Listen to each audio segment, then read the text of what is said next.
Perbarui ilmu Islam kamu bersama Religion di tv1news.com dan TV1 Connect.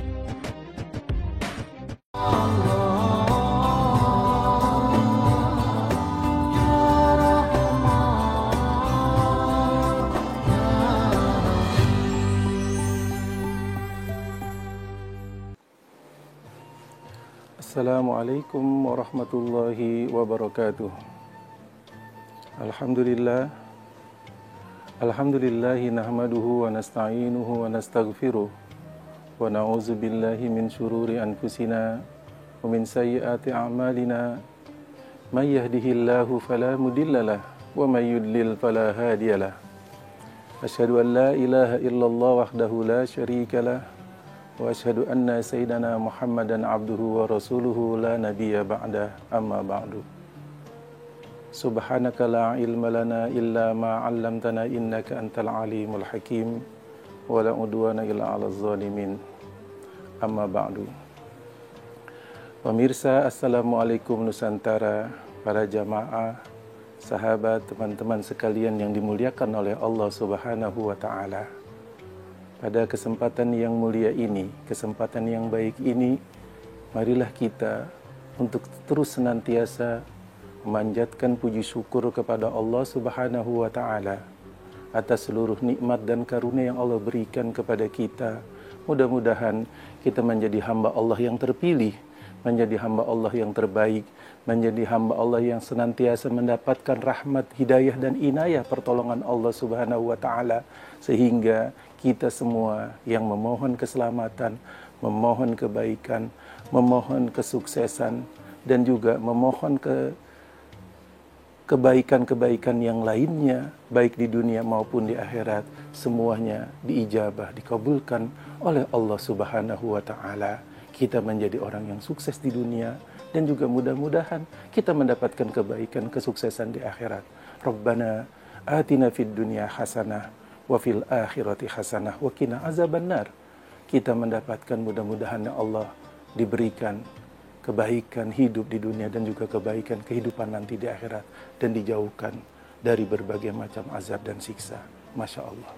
Salawat dan salam tak lupa juga kita sampaikan kepada Rasulullah sallallahu alaihi wasallam. Rasulullah sallallahu alaihi wasallam adalah tauladan, adalah contoh yang terbaik, yang memberikan banyak ilmu, yang memberikan banyak hikmah dan pelajaran bagi kita umatnya, bagi kita yang mengikuti Rasulullah sallallahu alaihi wasallam. Pemirsa, Assalamualaikum Nusantara.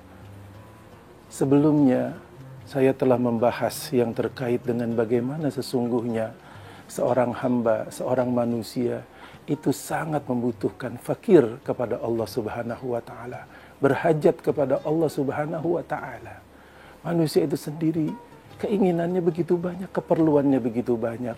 Oleh karena itu, manusia sangat butuh kepada Allah Subhanahu wa ta'ala, sangat memerlukan kepada Allah Subhanahu wa ta'ala agar segala keperluannya, segala kebutuhannya, segala apa yang menjadi hajat hidupnya mendapatkan kebaikan dan dimuwafaqah oleh Allah Subhanahu wa ta'ala, mendapatkan restu Allah Subhanahu wa ta'ala.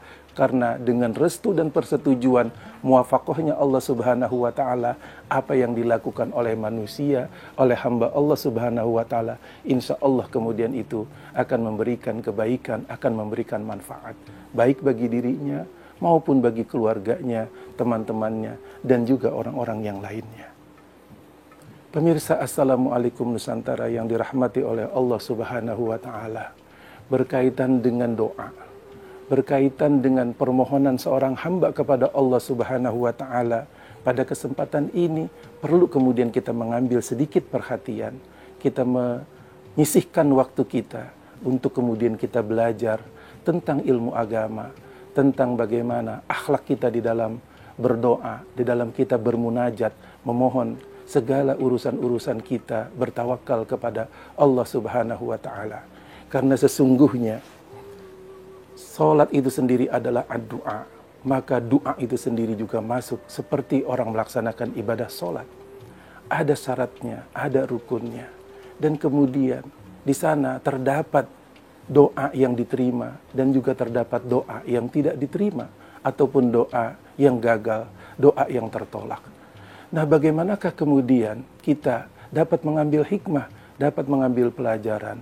Mungkin kita bertanya di dalam diri kita, bukankah kita telah banyak memohon kepada Allah Subhanahu wa Ta'ala? Kita telah berdoa kepada Allah Subhanahu wa Ta'ala, atau kita begitu rajin memohon kepada Allah, tetapi kenapa belum banyak yang diijabah, belum banyak yang dikabul oleh Allah Subhanahu wa Ta'ala? Doa kita itu sendiri seakan-akan berlalu begitu saja. Doa kita itu sendiri kita sering munajatkan, sering kita meminta, tetapi kita belum melihat begitu banyak hasilnya sebagaimana yang kita harapkan, sebagaimana kita inginkan. Oleh karena itu kita perlu mengintrospeksi, kemudian kita perlu melihat kembali, adakah di sana kemudian rintangan, adakah di sana kemudian halangan, adakah di sana yang membuat doa seorang hamba itu sendiri tertolak, doa seorang hamba itu sendiri terhalang untuk diijabah oleh Allah Subhanahu wa Ta'ala. Pemirsa, Assalamualaikum Nusantara. Di dalam sebuah hadis Rasulullah sallallahu alaihi wasallam bersabda, "Innallaha thayyibun la yaqbalu illa thayyiba." Yang artinya, sesungguhnya Allah Maha Baik, maka Allah hanya menerima yang baik-baik saja. Dan kelanjutan dari hadis tersebut, Rasulullah sallallahu alaihi wasallam juga bersabda, "Summa zakara ar-rajula yutilus safar as'as wa aghbar yamuddu yadayhi 'ala as-sama'i ya rabbi fa mat'amuhu haramun wa mashrabuhu haramun wa malbasuhu haramun wa ghuziya bil haram fa kaifa yustajabu li dzalik." Yang artinya Rasulullah melanjutkan bahwa sesungguhnya Allah hanya menerima yang baik-baik saja, maka Allah tidak akan menerima sesuatu keburukan, sesuatu yang datang dari yang tidak baik, maka akan tertolak dengan sendirinya. Dan Rasulullah kemudian melanjutkan di dalam hadis tersebut bahwa Rasulullah menyebutkan ada seorang anak manusia. Dia telah melalui perjalanan yang sangat jauh, sangat panjang. Yang dia maksud adalah bahwa Rasulullah ingin menggambarkan ada seorang anak manusia yang di dalam kehidupan di dunia sudah berjalan begitu lama, begitu jauh. Dia mengembara di dalam kehidupan di muka bumi ini sendiri dalam keadaan apa? Dalam keadaan lusuh, dalam keadaan kotor, dalam keadaan berdebu, dalam keadaan segala macam kesulitan-kesulitan yang dihadapi oleh anak manusia tersebut. Tetapi kemudian Rasulullah melanjutkan, orang itu terus kemudian berdoa kepada Tuhan, "Ya Rabbi, ya Rabbi." Dia menengadahkan tangannya, menghadap kepada Allah Subhanahu wa Ta'ala, bermunajat kepada Allah Subhanahu wa Ta'ala. Tetapi kemudian kata Rasulullah sallallahu alaihi wasallam, tetapi makanannya kemudian adalah sesuatu yang haram. Minumannya juga kata Rasulullah masrabuhu haram. Minumannya juga adalah sesuatu yang haram. Pakaiannya juga adalah pakaian yang haram. Dan dia kemudian tumbuh berkembang, wa ghuziya bil haram, tumbuh berkembang manusia tersebut penuh dengan berbagai macam keharaman-keharaman. Fa kaifa yustajabulah. Maka bagaimana mungkin doa orang yang bermunajat meminta tersebut dapat dikabulkan oleh Allah Subhanahu wa Ta'ala.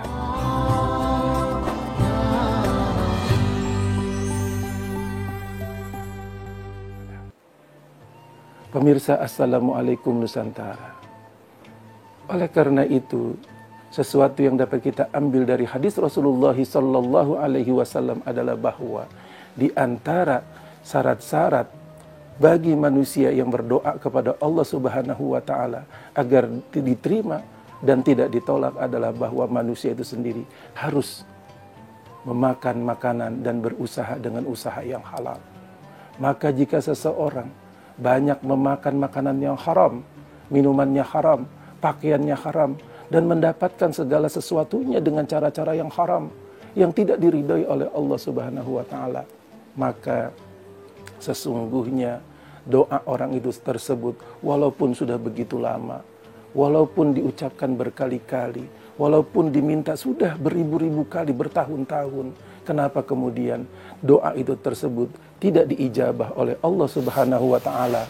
Karena sudah dikatakan bahwasanya kata Rasulullah, Allah Subhanahu wa Ta'ala adalah zat yang maha suci, zat yang maha baik, maka Allah Subhanahu wa ta'ala tidak akan menerima benda-benda yang haram, benda-benda yang kotor. Manusia dengan demikian harus dapat belajar, harus dapat mengintrospeksi diri.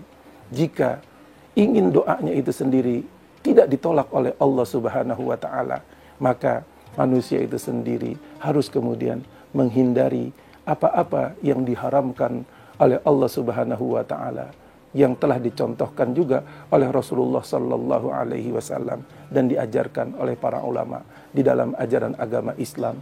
Ada hal-hal yang diharamkan dan ada hal-hal yang dihalalkan, yang dibolehkan kepada umat Islam. Maka umat Islam kemudian diperintahkan untuk memakan makanan yang baik, makanan yang halal. Kemudian umat Islam diperintahkan untuk menjauhi segala hal-hal yang diharamkan oleh Allah Subhanahu wa ta'ala. Pemirsa, Assalamualaikum Nusantara. Maka sesungguhnya kita juga harus mawas diri. Kita juga harus berhati-hati terhadap begitu banyaknya dampak dari makanan-makanan yang haram. Dari orang kemudian mengkonsumsi benda-benda yang diharamkan. Ada dua hal dalam persoalan ini. Yang pertama adalah bahwa kita diperintahkan untuk tidak mengkonsumsi sesuatu yang diharamkan di dalam ajaran agama Islam. Dan yang kedua adalah bahwa kita tidak mendapatkannya dengan cara-cara yang haram, dengan cara-cara yang tidak benar.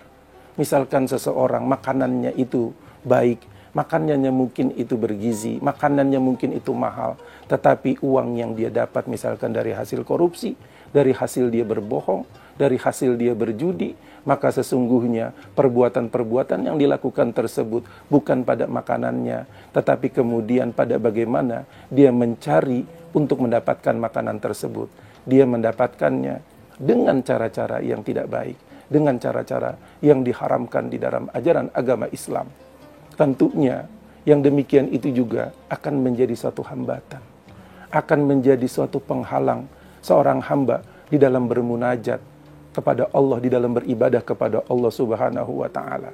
Yang kita khawatirkan adalah bahwa kemudian kita harus betul-betul memperhatikan tentang menjauhkan benda-benda yang diharamkan oleh Allah Subhanahu wa ta'ala. Bahkan sebetulnya bagaimana yang Rasulullah sallallahu alaihi wasallam katakan dan sabdakan, kullu mauludin yuladu alal fitrah. Setiap anak sebetulnya yang dilahirkan itu dalam keadaan suci. Maka kemudian fa'abawahu yuhawidanihi au yumajjisanihi au yunassirani. Orang tua lahnya yang kemudian bisa merubahnya. Dia menjadi orang yang berbeda, menjadi Nasranikah, menjadi Yahudikah, menjadi Majusikah, atau dia menjadi orang lain, atau dia menjadi putih, menjadi hitam, menjadi merah. Warna itu akan menjadi orang yang baik atau orang yang tidak baik. Kemudian anak itu tumbuh dengan benar atau anak itu sendiri banyak kemudian kekurangan dan penyimpangan-penyimpangannya. Karena itu sendiri, na'udzubillah, mungkin saja sangat terkait dengan makanan yang dikonsumsi oleh orang tuanya, baik dengan cara-cara yang tidak benar, dengan cara-cara yang haram, yang tidak halal. Na'udzubillah, summa na'udzubillah. Pemirsa, Assalamualaikum Nusantara.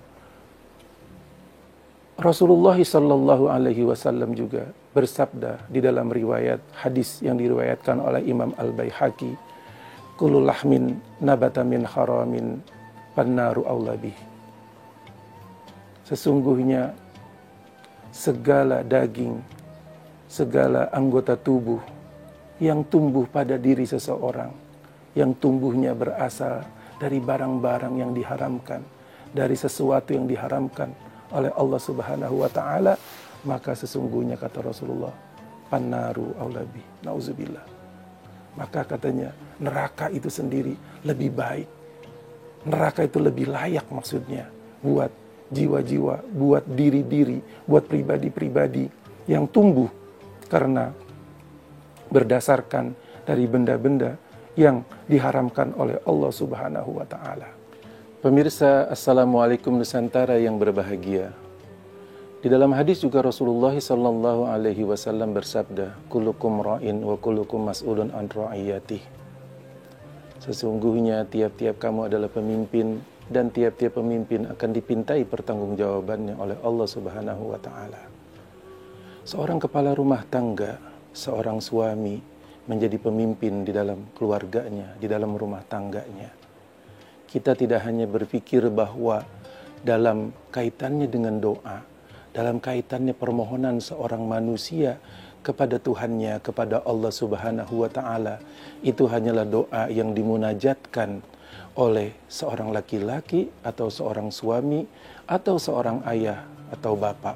Tetapi bisa jadi juga doa itu pasti dimunajatkan, diminta, dimohonkan oleh seorang istri kepada Allah, karena dia juga adalah hamba Allah, dan juga oleh seorang anak kepada Allah Subhanahu wa Ta'ala. Tentunya yang sangat kita khawatirkan adalah jika seseorang kepala rumah tangga mendapatkan rezekinya dengan cara-cara yang tidak halal, dengan cara-cara yang diharamkan, dengan cara-cara penuh dengan dosa dan kemaksiatan. Kemudian makanan tersebut dimakan oleh seorang laki-laki yang menjadi kepala rumah tangganya. Makanan tersebut juga kemudian dimakan oleh istrinya. Makanan tersebut juga kemudian dimakan oleh anak-anaknya. Bagaimana kemudian yang kita khawatirkan adalah bahwa itu berdampak negatif, bahwa ditolaknya bukan hanya kepada orang-orang yang melakukan saja, tetapi kemudian orang-orang yang tumbuh dan besar dari makanan-makanan yang haram. Tentunya kita di dalam sebuah rumah tangga harus saling nasihat menasehati, harus saling memberikan satu pendapat-pendapat, pandangan-pandangan yang baik di antara sesama keluarga. Watawasau bil haq, watawasau bis sabr. Kita harus terus memberitahukan, terus mengingatkan tentang bahaya dari makanan-makanan yang diharamkan di dalam ajaran agama Islam, karena begitu banyak mudorotnya, begitu banyak kemudian efek negatifnya, baik dalam kehidupan sehari-hari maupun dalam kaitannya orang berdoa dan bermunajat kepada Allah Subhanahu wa Ta'ala. Jika kemudian kita mengetahui bahwa doa itu juga bagian misalnya dari sholat itu disebut sebagai doa, maka seseorang yang sholat juga adalah orang yang berdoa. Yang kita khawatirkan adalah bukan saja doa yang kita lakukan yang secara umum meminta kepada Allah di luar waktu sholat, tetapi doa yang dimaksud adalah doa dalam pengertian sholat sehari-hari kemudian juga terhalang. Sholat sehari-hari, doa kita, munajat kita, permohonan di dalam sholat kita setiap hari juga kemudian terhalang karena begitu banyaknya makanan-makanan, benda-benda yang masuk di dalam tubuh manusia itu sendiri yang diharamkan oleh Allah Subhanahu wa Ta'ala. Na'udzubillah, summa na'udzubillah.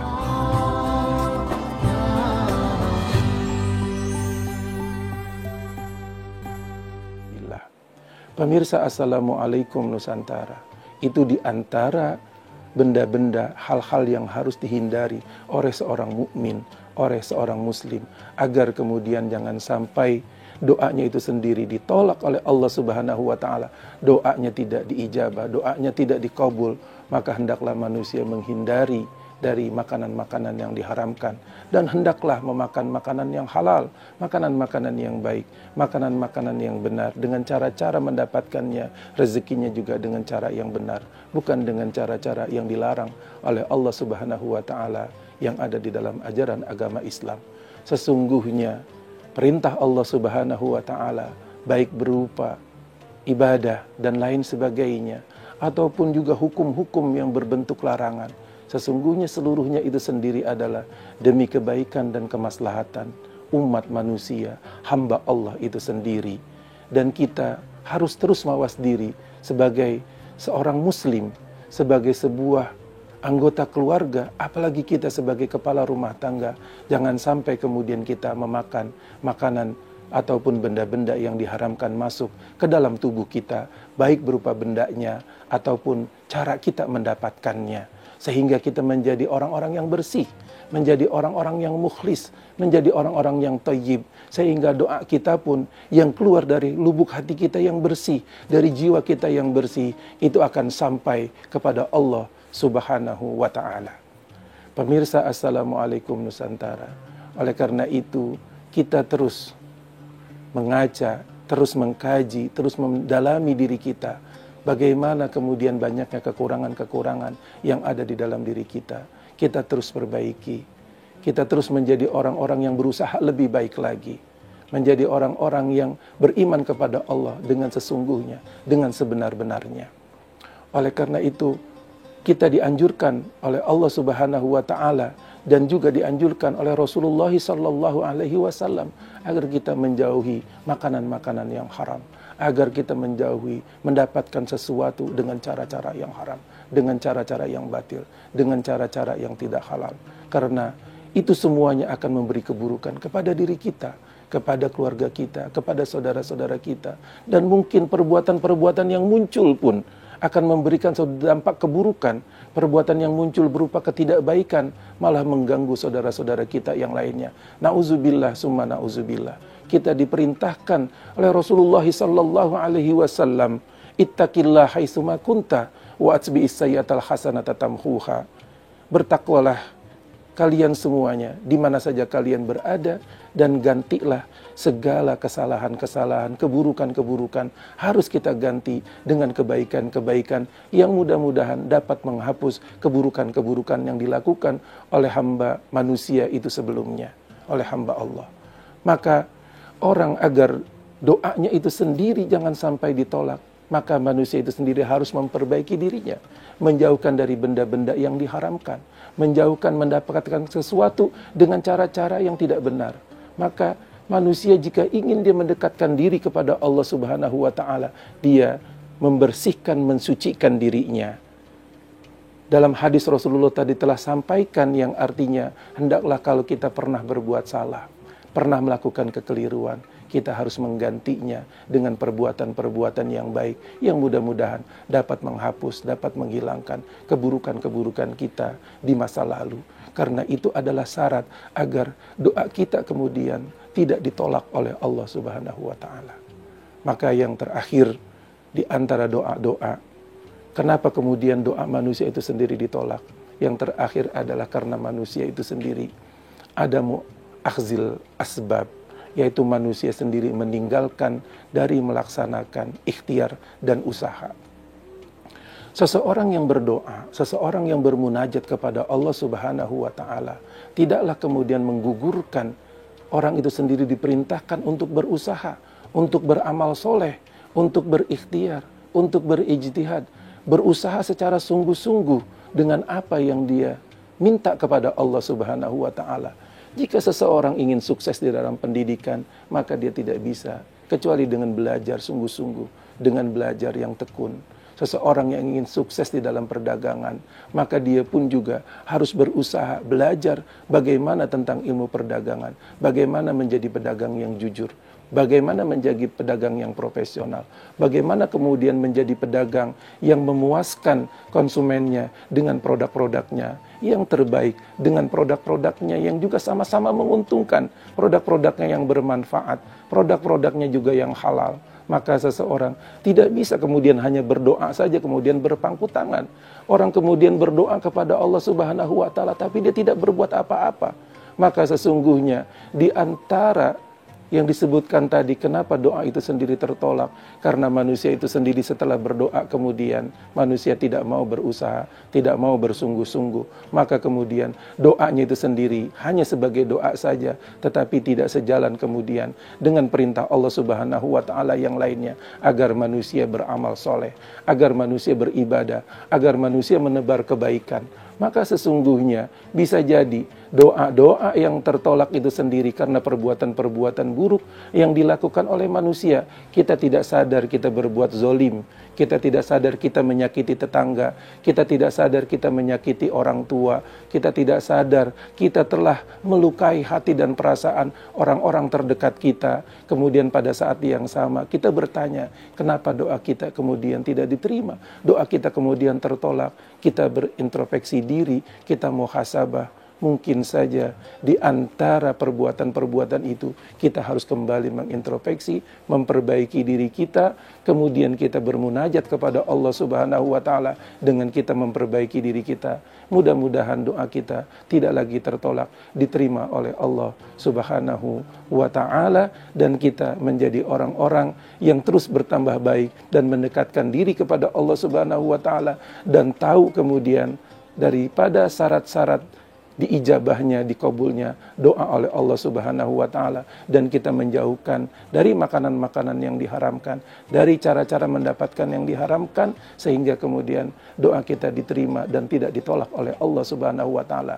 Mudah-mudahan hal yang saya sampaikan pada saat sekarang ini kita dapat mengambil hikmah dan mendapatkan manfaatnya untuk kebaikan kita di dunia dan juga di akhirat insyaallah. Amin amin ya rabbal alamin. Wassalamualaikum warahmatullahi wabarakatuh.